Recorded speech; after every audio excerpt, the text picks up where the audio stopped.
Bonjour et bienvenue à notre méditation. Aujourd'hui, c'est le 4 janvier 2022. Je voudrais lire dans Proverbes chapitre 16, verset 25. La voie qui paraît droite à un homme peut finalement conduire à la mort. Nous avons besoin de discernement pour ne pas marcher sur des chemins de mort. Parce que nous sommes parfois aveugles et nous ne voyons pas vraiment la chose comme elle est. Tandis que Dieu a une vision parfaite des événements, des cœurs, des personnes. Dieu sait que ce chemin par lequel vous êtes en ce moment, c'est un chemin de mort. Nous ne voyons pas très loin, n'est-ce pas? Dans le temps, nous sommes très limités, mais dans l'espace aussi.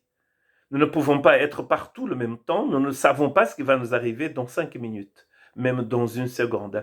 Nous ne savons rien du tout, tandis que Dieu, il voit tout.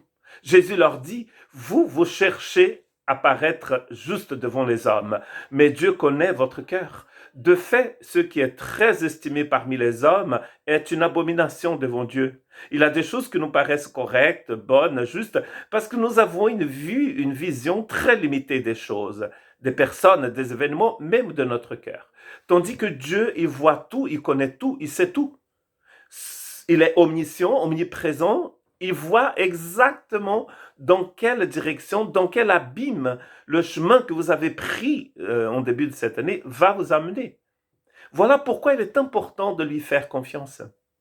Ce qui nous paraît juste est complètement abominable à Dieu.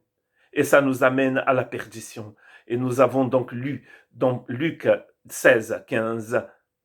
Et je voudrais lire aussi dans Matthieu 7, 13 et 14. Entrez par la porte étroite. En effet, large est la porte et spacieux le chemin menant à la perdition. Il y en a beaucoup qui entrent par là. Mais étroite est la porte, resserré est le chemin menant à la vie. Et il y en a peu qui les trouvent. Avez-vous trouvé la porte du Christ? Elle est très étroite. Tout ne peut pas passer par cette porte.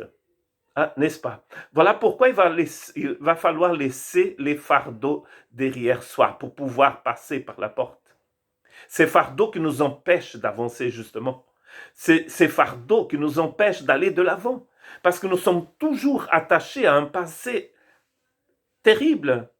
Un passé qui n'est que vanité, comme il va dire dans un autre texte que nous allons lire. La vanité, c'est la vapeur, c'est rien. En français très courant, c'est que dalle, n'est-ce pas? C'est rien du tout. L'Éternel connaît les pensées de l'homme et il sait qu'elles ne sont que vapeur. D'ailleurs, elles sont sans valeur, c'est-à-dire elles sont vanité. C'est le psaume 94, verset 11. Dieu connaît nos pensées et certaines de nos pensées sont vaines, c'est-à-dire elles ne servent à rien, elles ne produisent rien. Rien de bon en tout cas. Tout ce qui n'est pas bon est forcément mauvais. Voilà pourquoi nous avons besoin de la sagesse divine pour pouvoir passer par une porte, même qu'elle soit étroite, même que nous soyons persécutés, il va falloir laisser derrière soi des choses vaines. Ça vaut la peine de marcher sur un chemin de vérité et de vie.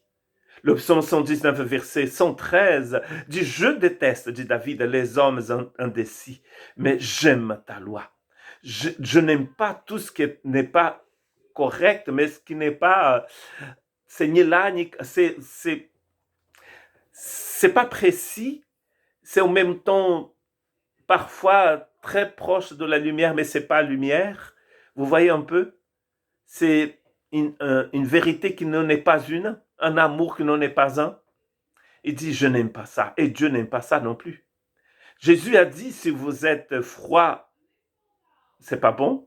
C'est bien d'être chaud, mais si vous êtes tiède, dit Jésus à l'église de Laodicée, je vais vous vomir de ma bouche. Ne soyons pas tièdes en cette année 2022, mais soyons complètement chauds pour Dieu.